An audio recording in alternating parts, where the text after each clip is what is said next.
Secondo me questa iniziativa è un passo indietro di una lunga tradizione di convivenza pacifica tra religioni diverse, lingue diverse. Sappiamo tutto che la Svizzera è un paese multiculturale, fondato sulla multiculturalità,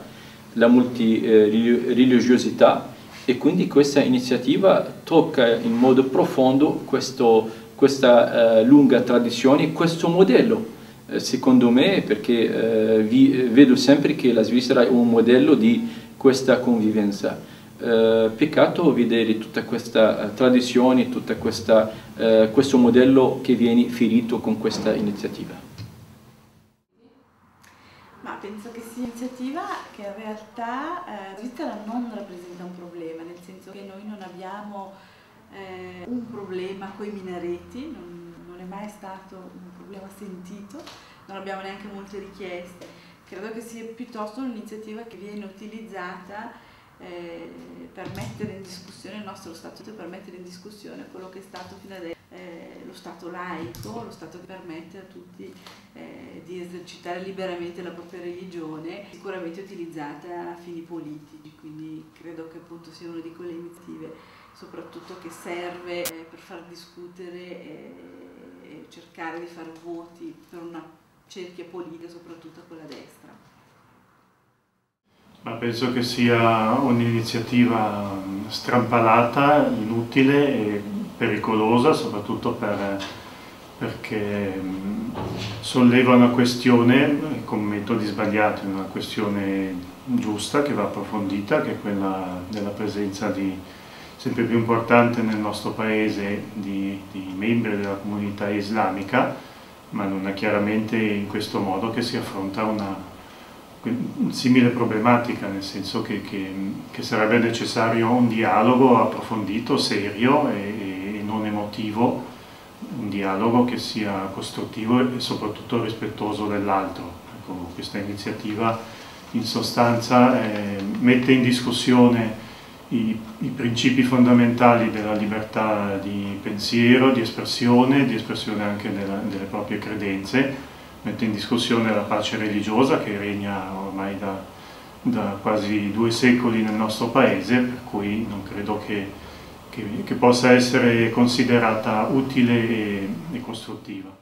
Senza dubbio, perché tocca un principio fondamentale dei diritti umani, che è la libertà di culto, la libertà di fede. Quindi ai musulmani o altre fedi garantito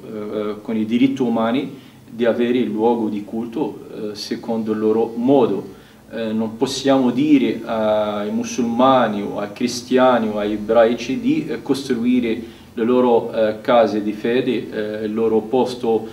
di culto in un modo o un altro. Penso che questa è una violazione molto chiara, questa è una discriminazione anche verso i musulmani della Svizzera, che sono un componente della società, che sono ben integrati, che sono rispettati, che rispettano anche questi diritti umani, e penso che non chiedono più di essere rispettati e riconosciuti nella loro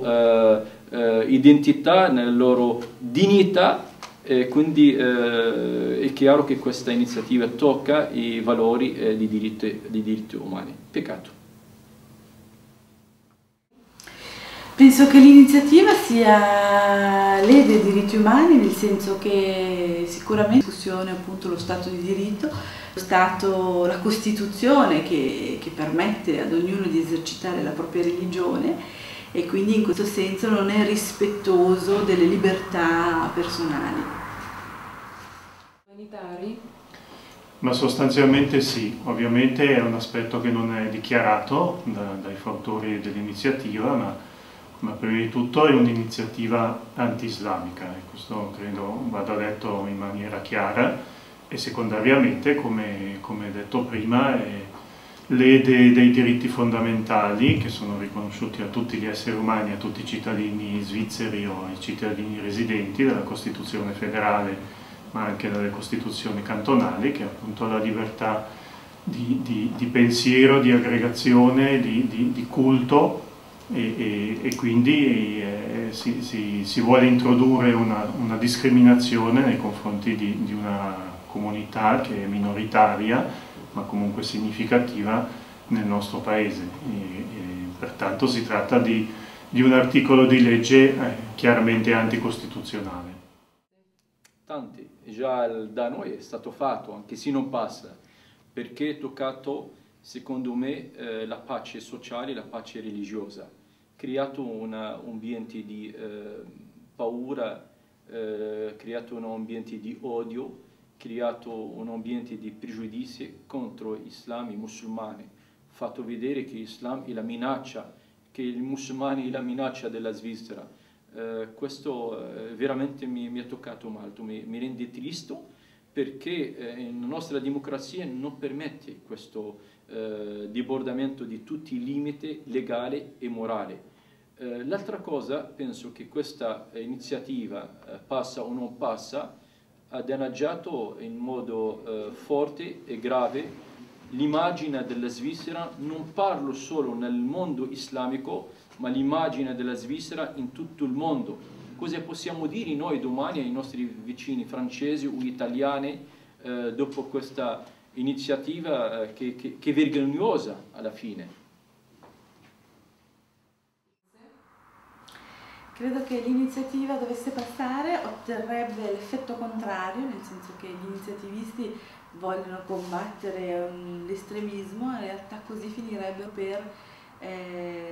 promuovere, sostenere un certo tipo di estremismo, perché le persone musulmane non si sentirebbero accettate, non si andrebbe verso l'integrazione ma piuttosto verso l'esclusione e verso appunto un'estremizzazione dei rapporti.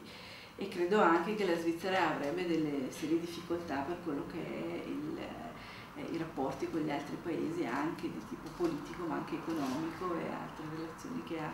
con i paesi musulmani ma anche con gli altri paesi europei. Ma le conseguenze penso possano essere prima di tutto delle forti tensioni all'interno del paese, perché credo in maniera